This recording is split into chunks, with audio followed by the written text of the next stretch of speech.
Assalamualaikum warahmatullahi wabarakatuh. Bagaimana kabarnya anak-anak?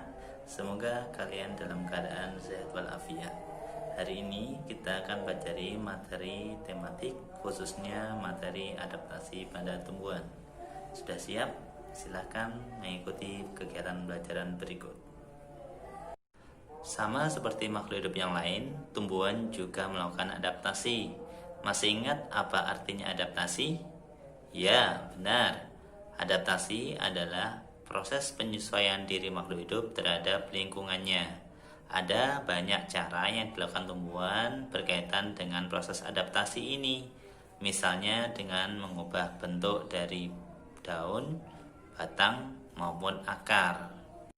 Adaptasi pada tumbuhan yang berkaitan dengan perubahan bentuk tubuhnya dibedakan menjadi 3 kelompok, yaitu kelompok tanaman hidrofit, higrofit, dan tanaman xerofit.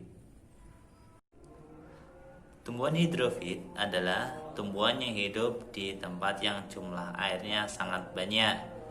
Tumbuhan ini, bagian akarnya berada di bawah permukaan air. Bagian batangnya biasanya berongga, sedangkan bagian daunnya biasanya lebar. Hal ini dimaksudkan untuk mempercepat proses penguapan, karena tanaman ini hidup di daerah yang jumlah airnya sangat banyak. Contoh dari tanaman jenis hidrofit adalah tanaman eceng gondok, tanaman teratai, dan tanaman kangkung. Selain hidrofit, ada juga tanaman yang melakukan adaptasi dengan jenis higrofit. Arti dari higrofit adalah tanaman yang hidup di daerah yang lembab. Salah satu ciri dari tanaman ini adalah ujung daun yang masih muda itu menggulung. Contoh dari tanaman higrofit adalah tanaman lumut, tanaman paku, dan tanaman keladi. Selanjutnya ada juga jenis tanaman yang tergolong xerofit. Tanaman xerofit itu biasanya hidup di daerah yang kering, sehingga jumlah airnya sangat terbatas. Untuk mengatasi kondisi ini, pada tanaman ini biasanya memiliki akar yang panjang. Hal ini dimaksudkan untuk mencapai air yang berada di dalam tanah. Selain itu, bentuk batangnya biasanya tebal. Hal ini dimaksudkan untuk menyimpan cadangan air, sehingga tanaman ini tidak kekurangan air. Pada bagian daun, ada beberapa tanaman yang melakukan modifikasi bentuknya, sehingga bentuknya menyerupai daun. Mengapa hal ini dilakukan? Ya, hal ini dilakukan untuk mengurangi proses penguapan, sehingga jumlah air yang ada dalam tubuhnya tidak akan habis. Selain ketiga jenis cara adaptasi di atas, ada juga tanaman yang beradaptasi dengan melakukan tingkah laku tertentu. Misalnya pada tanaman jati dan tanaman randu. Kedua tanaman ini melakukan adaptasi tingkah laku, yaitu meranggas. Apa itu meranggas? Ya, benar. Meranggas adalah proses menggugurkan daun dari tanaman itu untuk mengurangi proses penguapan. Meskipun daunnya banyak berguguran, tanaman ini tidak mati. Nanti ketika musim hujan datang, maka tanaman ini akan memiliki daun yang dalam jumlah yang banyak lagi. Selain itu, ada juga tanaman yang beradaptasi dengan mengatupkan daunnya ketika disentuh. Tahu apa tanamannya? Ya, tanamannya adalah tanaman putri malu. Itu salah satu contoh dari adaptasi tingkah laku. Selain berbagai cara di atas, ada juga beberapa tanaman yang melakukan adaptasi dengan memiliki bagian tubuh tertentu untuk melindungi dirinya.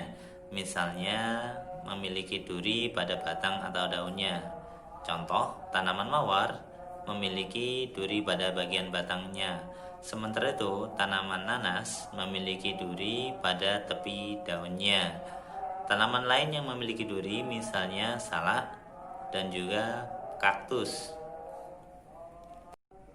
Selain memiliki duri, ada pula tanaman yang melindungi dirinya dengan memiliki bulu yang terasa gatal, misalnya pelepah pohon bambu. Ada pula tanaman yang melindungi diri dengan memiliki kandungan racun pada bagian tubuhnya, misalnya tanaman karet, tanaman gadung, tanaman kejubung, dan tanaman jarak. Pernahkah kalian makan gadung? Enak bukan? Nah, perlu cara yang tepat untuk memasak gadung sehingga kita bisa terhindar dari keracunan. Selain memiliki rasa yang enak, ternyata tanaman gadung jika tidak diolah dengan benar bisa mengakibatkan orang keracunan. Cara lain dari tanaman untuk melindungi diri adalah memiliki getah yang lengket. Contoh tanaman yang memiliki getah yang lengket adalah karet dan nangka. Barangkali kalian pernah ketika sedang berada di dekat pohon nangka, kalian terkena getah yang lengket. Nah, itu merupakan salah satu cara adaptasi dari tanaman nangka dalam melindungi dirinya. Cara yang lain dari tumbuhan untuk melindungi diri adalah memiliki cangkang yang keras. Contoh tanaman yang memiliki cangkang yang keras adalah kelapa sawit, dan durian. Selanjutnya, salah satu cara untuk melindungi diri dari tanaman adalah memiliki rasa yang tidak nyaman atau tidak enak ketika dirasakan. Kadangkala rasanya pahit, kadangkala rasanya asam. Salah satu contoh tanaman yang memiliki cara adaptasi ini adalah tanaman belimbing ulo. Demikian tadi penjelasan Pak Farid tentang cara adaptasi pada tumbuhan. Mari kita simpulkan materi yang kita pelajari hari ini. Yang pertama, apa itu adaptasi? Ya, adaptasi adalah proses penyesuaian diri pada makhluk hidup, termasuk pada tumbuhan. Selanjutnya, bagaimana cara tumbuhan beradaptasi? Ya, ada berbagai macam caranya. Ada yang melakukan perubahan bentuk batang, akar, maupun daun. Ada juga yang melakukan adaptasi dengan perubahan tingkah laku. Ada pula yang melakukan adaptasi dengan merubah bentuk tubuhnya untuk melindungi dirinya. Sekian penjelasan Pak Farid, semoga bermanfaat. Assalamualaikum warahmatullahi wabarakatuh.